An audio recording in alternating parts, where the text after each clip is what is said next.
할렐루야. 살아계신 주님의 이름을 찬양합니다.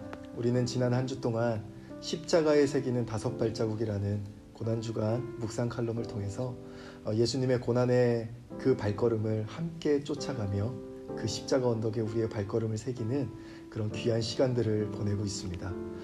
예루살렘에 입성하신 그 첫날부터 그리고 잡히시기 전날 어제까지 우리는 계속해서 이 묵상의 시간들을 함께 보내고 있습니다. 오늘은 우리에게 있어서 가장 비통하고 가슴이 미어지고 생각만 하면 참 죄스러운 그런 성금요일입니다. 바로 예수님이 십자가에서 죽으신 날입니다. 오늘 말씀의 본문을 함께 여러분들과 보기를 원합니다. 누가복음 23장 44절로 49절의 말씀입니다. 때가 제6시쯤 되어 해가 빛을 잃고 온 땅에 어둠이 임하여 제9시까지 계속하며 성소의 휘장이 한가운데가 찢어지더라. 예수께서 큰 소리로 불러 이르시되 아버지 내 영혼을 아버지 손에 부탁하나이다 하고 이 말씀을 하신 후 숨지시니라. 백부장이 그된 일을 보고 하나님께 영광을 돌려 이르되 이 사람은 정녕 의인이었도다 하고 이를 구경하러 모인 무리도 그 된 일을 보고 다 가슴을 치며 돌아가고 예수를 아는 자들과 갈릴리로부터 따라온 여자들도 다 멀리 서서 이 일을 보니라. 아멘. 목회자로서 가장 큰 특권이 무엇일까? 누릴 수 있는 특권이 있다고 말할 수 없는 참 직분이기는 하지만 주님께서 개인적으로 저에게 주신 가장 큰 특권이 있다면 그것은 바로 정말 누구보다도 많이 장례식장에 가볼 수 있다는 기회일 것입니다. 참 한 사람의 끝을 보면서 죽음을 보면서 나는 정말 어디로 가고 있나? 내가 가는 길은 바른 길인가? 나는 무엇을 쫓아가고 있는가? 나의 삶에 흐트러졌던 옷깃을 다시 여미게 되어지고 다시 한번 놓쳤던 것들을 붙들고 다시 주님께로 걸어가는 그 길을 걸어갈 수 있기 때문에 저에게 있어서 장례식장에 갈 수 있다는 것은 가장 큰 특권일 것입니다. 물론 성도들의 정말 가슴 아픈 그 장례의 현장을 마주할 때면 슬픔을 이루 말할 수가 없지만 그리고 사랑하는 성도들을 잃을 때면 참 그 무너지는 마음은 누구에게도 말할 수 없지만 그럼에도 불구하고 이 시간들이 저에게는 가장 큰 특권이라고 생각이 되어집니다. 아마 이 영상을 보시는 분들도 장례의 현장을 누구보다도 잘 아실 것입니다. 슬픔의 목소리가 가득하고 참 울부짖는 소리가 귀에서 떠나지를 않고 아마 상상하지 않으셔도 장례의 현장은 누구나 다 알고 있을 것입니다. 그러나 여러분, 우리가 모두가 알다시피 장례식장은 똑같은 슬픔을 내고 똑같이 쓴 얼굴을 하고 똑같이 가슴을 아파하지만 철저하게 두 가지 부류로 나눠집니다. 한 부류는 조문객일 것이고 한 부류는 유가족일 것입니다. 물론 그 슬픔의 경중에 대해서 이야기할 수는 없습니다. 어떤 슬픔은 더 무겁고 어떤 슬픔은 가볍고 여기에 대해서는 이야기할 수 없을 것입니다. 그러나 분명한 사실은 유가족과 조문객으로 나눠집니다. 그 이유는 그 사건이 나의 사건이냐 아니냐의 문제이기 때문에 그렇습니다. 아무리 똑같이 슬퍼하고 아무리 똑같이 힘들어해도 조문객은 절대로 그 사건이 나의 사건일 수는 없습니다. 그 현장에 동참하는 것이고 그 슬픔에 잠시 잠깐 동참하는 것이지 그 사건이 나의 사건이라고 고백하는 조문객은 아마 없을 것입니다. 그러나 여러분, 유가족들은 어떻죠? 유가족들은 그 사건이 나의 사건이라고 고백하지 않아도 그 사건은 이미 내 사건입니다. 그 사건이 내 사건인 사람들에게는 바로 한 가지 특징이 있습니다. 바로 그 사건의 영향을 받게 된다는 것입니다. 그래서 그 사건이 나의 사건입니다 라고 고백하는 사람들의 삶은 그 사건이 벌어지기 전과 벌어지기 후로 나뉘어지는 것이죠. 그런데 여러분, 조문객들은 어떻습니까? 그 순간에 쓴 얼굴을 하고 슬픈 기색은 내세울 수는 있지만 장례식을 갔다 오기 전과 갔다 온 후는 아마 동일할 것입니다.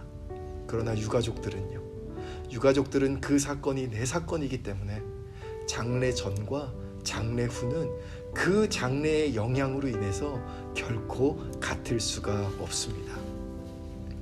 오늘 성경은 이렇게 이야기를 합니다. 거기 모인 모든 사람들이 가슴을 치며 돌아갔더라. 예수님이 숨지신 그 현장에는 아마 엄청난 인파들이 있었을 것입니다. 제가 그 현장에 있지 않아서 가늠해 볼 수는 없지만 아마 그 소식을 들은 많은 사람들이 그 현장에 가득 자리를 메웠을 것입니다. 그리고 성경도 그렇게 이야기를 합니다. 모든 사람들이 슬퍼했다. 모든 사람들이 아파했다.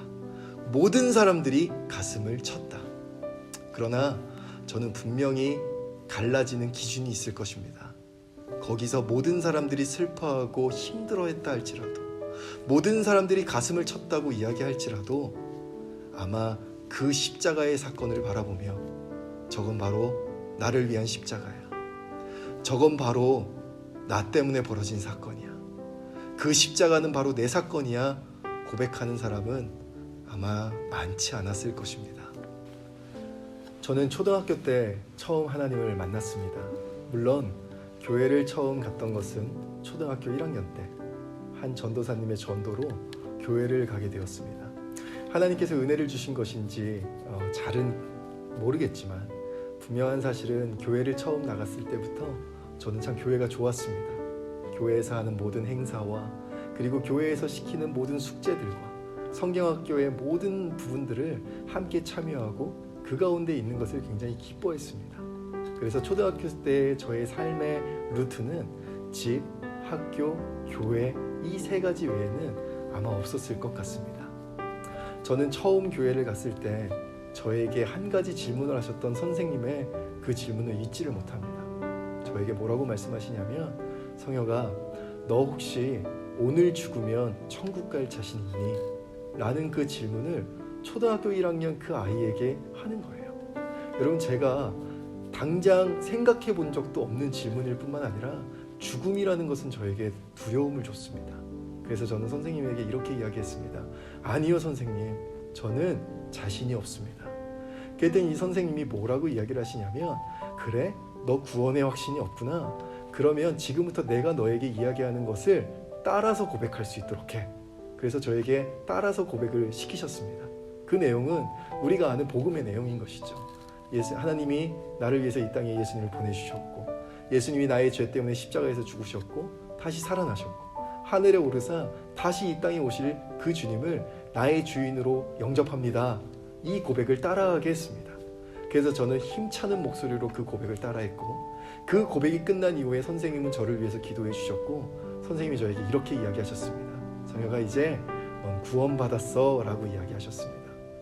여러분, 그때 당시에는 이와 같이 구원의 확신, 그리고 그 구원의 확신을 갖기 위하여 복음을 따라 고백하고 영접합니다, 시인하는 것이 굉장히 중요한 전도의 방법이었을 뿐만 아니라 바로 신앙의 첫걸음이었습니다. 아마 이 영상을 보시는 분들도 그 기억들이 있으실 것입니다. 그렇게 초등학교 1학년 때 구원의 확신을 갖게 되었고, 저는 6년이라는 초등학교 기간 동안 그 확신 속에 살아갔습니다. 그런데 전 초등학교 6학년의 여름 성경학교를 잊지를 못합니다. 정말 뜨거운, 정말 복음을 전하시는 한 부흥사님이 여름 성경학교 때 오셨습니다. 그 지방에 있는 아이들이 다 와서 우리 교회에서 여름 성경학교를 진행했는데, 그 목사님이 선포하시는 십자가의 복음과 그 예수 그리스도의 피 묻은 복음을 전하실 때 그 아이들이었지만 성령의 강력한 은혜가 있었습니다. 그때 저도 그 현장에 있었고, 저는 그때 하나님을 비로소 만나게 됐습니다. 제가 하나님을 만나고 깨달은 것 두 가지가 있는데, 그것은 뭐였냐면, 내가 거짓된, 잘못된 구원의 확신으로 살았구나, 나 정말 죄인이구나, 이 두 가지를 깨닫게 됐습니다. 여러분, 이 두 가지를 깨달은 그 초등학생이 아마 여러분 말도 안 되는 고백이라고 하실 수도 있지만, 그 두 가지를 깨달은 초등학생이 하나님께 기도할 때 뭐라고 기도하는 줄 아십니까? 제가 이렇게 기도했습니다. 예수님, 나를 위해서 십자가 지셨죠. 그거 나 때문에 지신 것이죠. 근데 저는 2000년 전에 지신 그 십자가의 그 사건을 무효화시켰습니다. 저는 예수님을 믿고도 제가 죄인이라고 이야기하면서도 여전히 죄를 지으면서 살았습니다. 그래서 2000년 전에 지신 그 십자가는 무효되었습니다. 주님, 제발 나를 위해서 한 번만 더 십자가에서 죽어주십시오. 그러면 내가 진짜 잘할 수 있습니다. 이제는 내가 넘어지지 않고 진짜 잘할 수 있습니다. 라고 그 초등학생이 그렇게 울면서 기도를 했습니다. 그때 주님이 제게 주셨던 마음이 무엇인 줄 아십니까? 저의 마음을 위로하시면서 이렇게 말씀해 주셨습니다.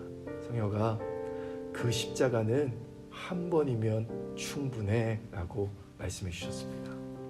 여러분, 그때 저는 조문객의 옷에서 유가족의 옷으로 바꿔 입은 것 같습니다.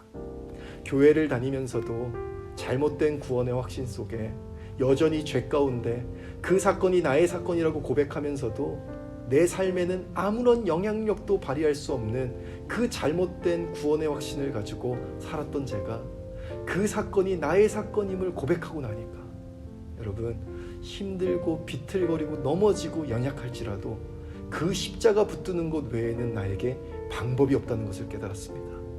그때 저는 조문객의 옷을 훌훌 벗어버리고 주님의 유가족이 되기로 결정하고 이제 유족의 옷을 입고 매번 이 고난주간의 십자가를 묵상하게 되었습니다. 여러분, 고난주간 우리는 똑같은 슬픈 내색을 하고 미어지는 가슴을 붙들고 그렇게 곡소리를 내며 눈물을 흘리며 이 시간들을 보냅니다. 그러나 여러분들에게 묻고 싶습니다. 여러분들의 슬픔은 유가족의 슬픔입니까? 아니면 조문객의 슬픔입니까? 여러분은 그 십자가의 사건에 영향을 받고 계십니까? 그 십자가의 사건이 나의 사건임을 고백하며 이제 그 사건 전과 후가 전혀 다른 사람들이십니까? 아니면 조문객의 잠깐의 슬픔이십니까? 사랑하는 성도 여러분, 자기 손으로 아들을 묻는 장례만큼 비통한 장례는 없을 것입니다. 사고도 아니고 자신의 결정으로 오늘 하나님께서는 그 아들을 우리에게 내어주셨습니다. 그저 우리를 구원하시겠다는 그 약속 하나 지키시기 위하여 그 아들을 내어주신 날입니다. 오늘 이 성금요일을 보내며 이 고백을 여러분 해보시겠습니까? 그 십자가는 바로 나의 십자가입니다.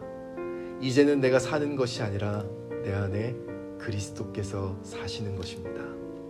이 하루 오늘 주님의 유가족이 되어 주님의 곁을 지켜드리는 저와 우리 모든 성도님들 되시길 주님의 이름으로 축복합니다.